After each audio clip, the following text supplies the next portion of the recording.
Hey everybody, just a quick interjection here because the plans kind of changed on this wallet. So this is what we're going to be making today, but we are actually making it for charity. So Tyler at HFA Goods, I'll link him in the description, is going to be selling this pattern on his website.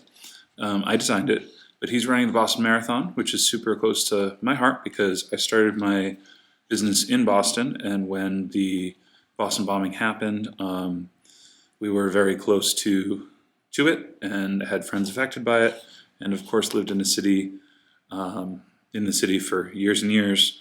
And they caught the guy 3 blocks from our house, and there was all sorts of martial law, and we had SWAT in our yards and checking our houses and stuff. So that's very important to me. Tyler's been training. Boston Marathon is kind of known as one of those, it's a very famously difficult marathon. So for the next week, all pattern sales, these are going to be $5. All pattern sales are going to go towards his team who is running for the Boston Public Library. And then one person who purchases the pattern is going to receive the one and only tie-dye shell piece that I'm going to let go. This is a half shell. It has 1.5 stamps on the back and a gorgeous pattern.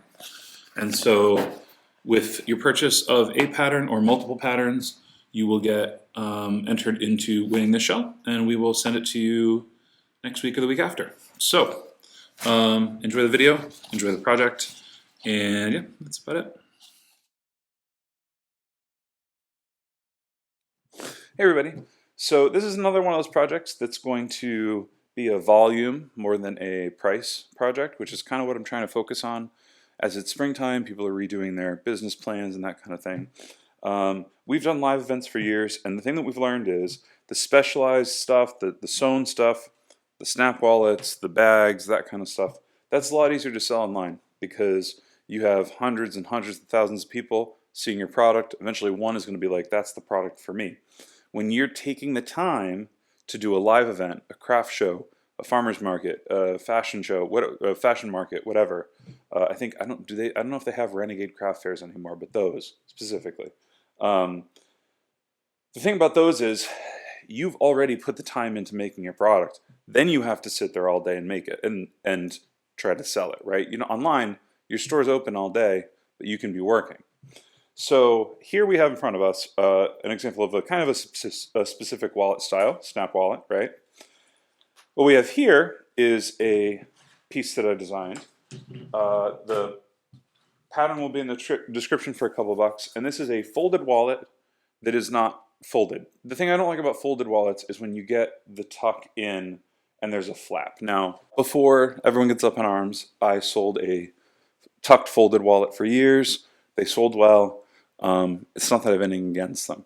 But there are other ways to do stitchless wallets that you get a different look that is actually a little bit easier to cut out, unless you're doing a die cut, than a folded wallet.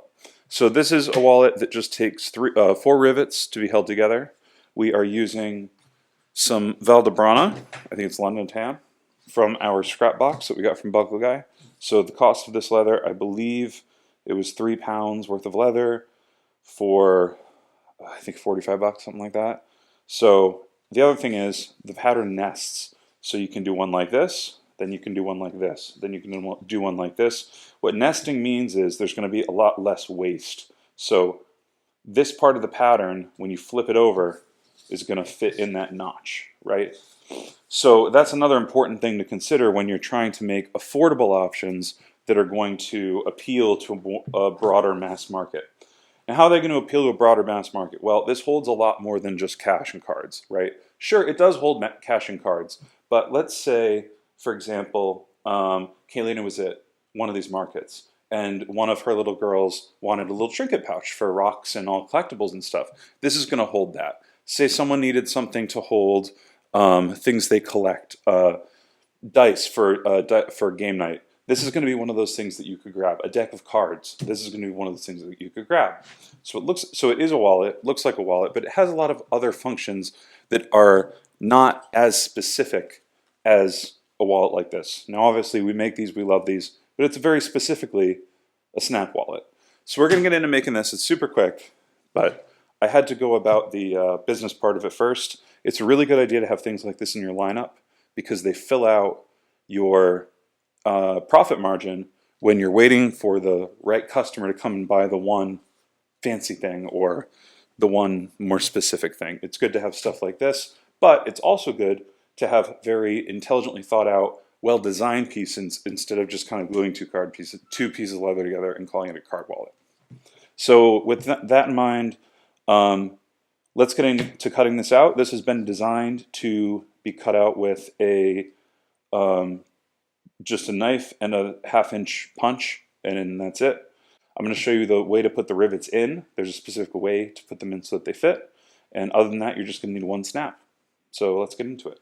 Once you trace the shape itself, I would not suggest moving the die like I did, or the pattern like I did to show you, but I had to show you. We're going to take our hole punch itself and mark out where our holes are. And that's going to get us as exact as we can in where the rivet placement is. Now, the hardest part about this wallet is just cutting it out. That's it. So if you get a die, you're easy street on this piece. There we go. So the first thing I'm going to do before I cut anything is I'm going to do my punching. These two inner corners are 1/2-inch punches. You're going to take your 1/2-inch punch, line that up as best you can, punch that out. Now this is not a rivet hole. This is just part of the outside shape of the wallet, but it's much easier to do it with a punch than it is with your hands. I'm also, just because we're here, going to make all my punches for our rivet.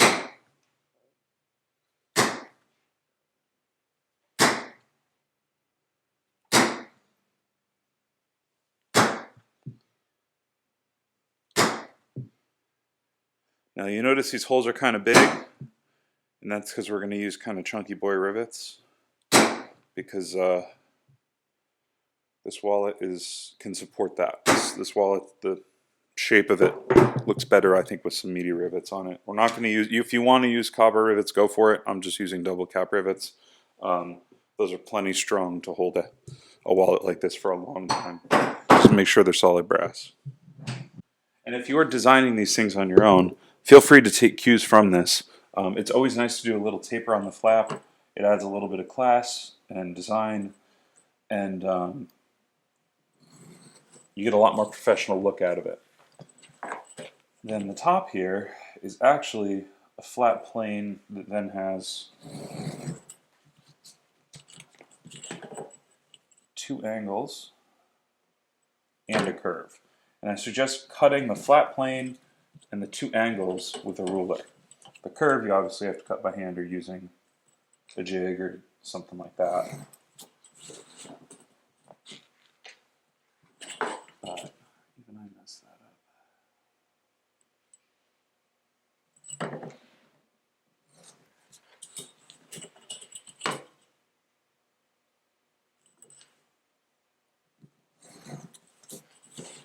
Then our curve here, this is going to be the inside of our wallet where we put our things.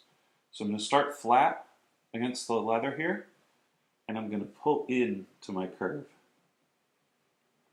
I'm going to cut my curve, then I'm going to come, and my end goal is to have my blade end parallel to my leather. Sides are a straight cut, super easy. And every curve on this is a 1/4 inch. So if you have I've never used those corner punches, but if you have those and you use them, all these curves, like curve here, curve up here, it's all 1/4 inch. So that's the one that you would use. And this is just to soften the design. Over time, if we left these right angle or 75-degree angle, whatever, this sharpness would kind of pull up and not look very good. So we just want to curve this off. It also matches the shape of the rivets, which is nice detail. So on one side of this pattern, you have some dotted lines here, and I put those there. Now I'm going to do this in Sharpie so you can see it on camera, but the dots basically just show you where the folds go. So you can use a little pencil mark, an awl, whatever you'd like. And what you want to do before you start riveting is just make note of where all these marks are, because we want to pre-fold this, and because also this is not straight, this is at an angle. So we're not folding this straight in. We want to make sure that we follow this line. And the way that you can also do that is we can put our piece of leather on our cutting board following one of these lines, and then line up a ruler, and you can see that this is not parallel. You can start your fold like this to make sure that you get the right shape. That's really helpful. And this exists, I'll show you why, once we put this together, because once we put this together, this is going to want to pull in, and in the back it's going to look like that. This forward tilt is to compensate for that, and will make the wallet look parallel and nice and straight in the background, or on the back of the wallet. So we're going to make that fold.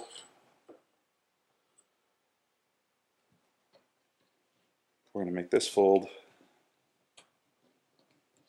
I'm using about 6-ounce leather here. I wouldn't go down past about 4. Feel kind of floppy, but I wouldn't go past 6 either. Then we have we're basically just folding up to these 2 dots, like that. And those are the important folds. This one, that's just the flap. If you want to fold it, you can, but obviously once you have a snap in there, it's going to fold by itself anyway. So the first thing with the rivets is I'm going to go get the rivets we're using and show you which rivets they are. So once we have our folds done, I went ahead and installed our snap, and I think it's a line 20. It's 11mm cap. The rivets we're going to use are also 11mm. They're 11mm by 9.5mm, and I'm using those because they're the same as this. But if you want to punch these holes smaller using a rotary tool or a smaller punch, you can use teeny tiny rivets and make them, my hands are too small, or too big, make them disappear. You can make any sort of look with this. So the way I approach putting this together is I start first by taking the long end of the double cap rivet and putting that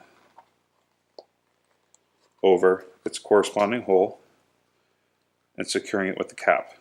Now remember, these caps are not set, they're just clipped in place. Then we're going to do the same thing. We're basically just assembling this whole thing before we go over to the rivet setting machine.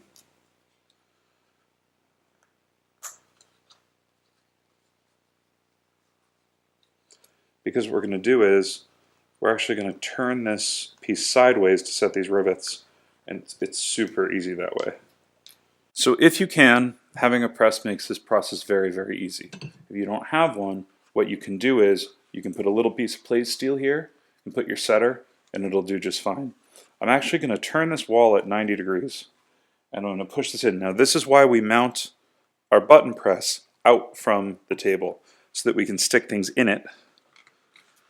And it is going to be a little bit of a struggle. This is not a cakewalk to put this thing together, but it is very doable. First thing we're going to do is set our top rivet on both sides.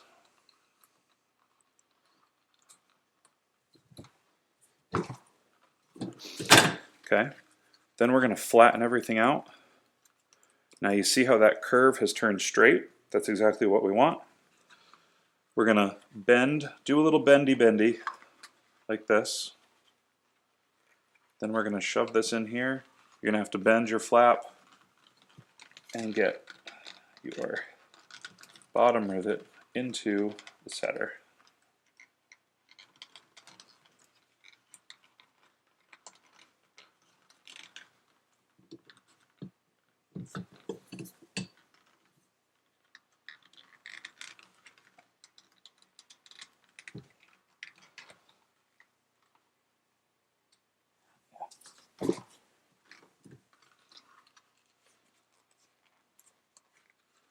it feels like you're not getting it.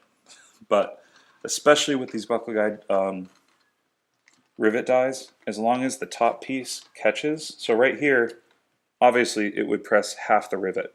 But as long as we can get that set, see how that just clipped into place? I haven't pressed down, I haven't set the rivet yet, but as long as that's clipped into place, it means that the one underneath it is as well. And we're set. Now, looks not great. All we have to do is just give it a good tug. And we have our fully finished wallet. So we're back at the table and here we go. As you can see, super simple, but it's not one of those riveted wallets that has like a million rivets surrounding it. It's just two simple rivets on either side of the back. When you open it up, you have plenty of space. The Blockbuster cards are back. You can see how well they fit. You could probably fit 20, 30 cards in here, cash. But the nice thing about it is, once you put it in your back pocket, it's going to compress really thin, so it's going to be a comfortable wallet to wear. And it's something that you can make in about 5 or 10 minutes in your shop, and you can charge 20, 30 bucks for. As far as yields are concerned, this was designed, I designed this so that this angle matches this angle. So I'm going to show you the computer. This is how you would nest them on a 24 by 18 piece of leather. So you could get 8 out of it. And this is with this centered. If you wanted to slide over, you could get some straps out of the sides as well. But yields are important on pieces like this. I know they're simple. I know, it's not, you're not sewing or anything like that, but these sell really, really well as at 25, 30 bucks. They're still handmade. As leather crafters, seeing riveted together wallets is kind of like, okay, well, what can you really do? But as a consumer who doesn't know much about leathercraft, this looks really neat. It looks very old world, and it's a strong wallet. It's going to last a long time. So it's an easy way for you guys to have a small product that sells well to support, as I've mentioned in other videos, the big passion projects that you want to make that are fully sewn wallets that take finding the right customer to purchase.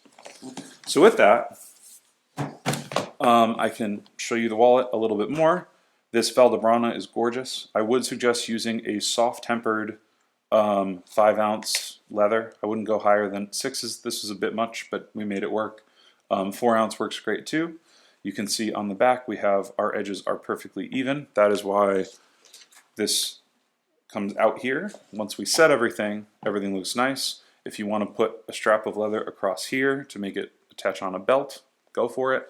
You have a lot of options with this one, but at the same time, if you want to make just simple pouches, 10-minute project. So thank you guys so much for watching, and we'll see you in the next one.